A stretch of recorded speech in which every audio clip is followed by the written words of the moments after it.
Hi, Owen. What are you doing? Hi. I am writing a letter to our principal. I want to ask him to build bike sheds outside the school. Why do you want to ask him that? Because a bike shed outside the school would be great. Sometimes, while I am at school, it starts raining, and then my saddle gets wet. So you want the principal to build a shed to put your bike in while you're at school, because otherwise the saddle will get wet. Exactly. How will you convince him? To convince someone, authors have to help others see their point of view, or opinion. In this case, the point of view is, that we should have a bike shed, where we can park our bikes while we are in school.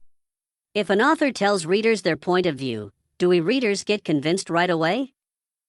No, it's not that simple. Authors need to do two more things.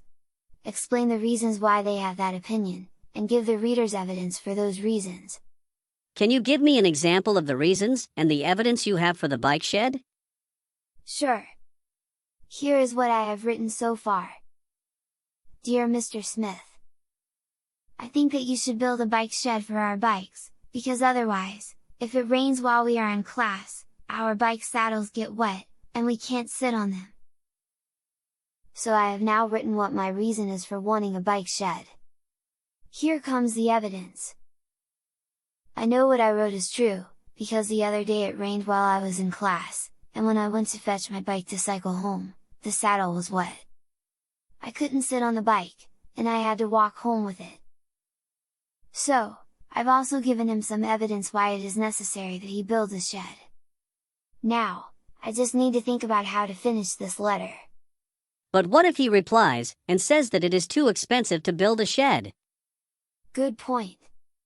Then, I would need to provide even more evidence, to convince him that we have to have a shed. For instance, this evidence, I found out that the school in Appletown has built a bike shed.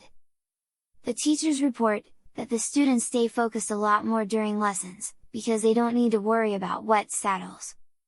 The principal does like it when students are focused during the lesson. Hey, I know. My dad finishes his letters by writing, "Yours truly, Andrew." I'll write that, only instead of Andrew, I'll write Owen. Good letter, Owen. I just read a letter in our school newspaper that a student had written. Let me see if I can find it, and figure out the point of view, reason, and evidence. Here. They write that they think that they should be allowed to eat snacks during lessons. So, is that their point of view? Yes, that is their opinion. Do they explain the reason why they think that? Yes, they write that eating snacks during lessons helps them focus. Interesting. Do they back that up with any evidence? Let me see. They write, studies have shown that snacks are fuel for the brain. The brain is able to work harder if we give it fuel. Is that evidence? Yes, that is evidence. So, let me see if I understood what you told me. When you read a text, you should start by looking for the author's point of view. What is it that they are trying to convince you about? Then, find the reasons they have for wanting to do so in the text. It is also very important to look for the evidence they have to support their point of view. Am I correct? You are. I think I'll write a letter to the principal now, and ask for longer PE lessons.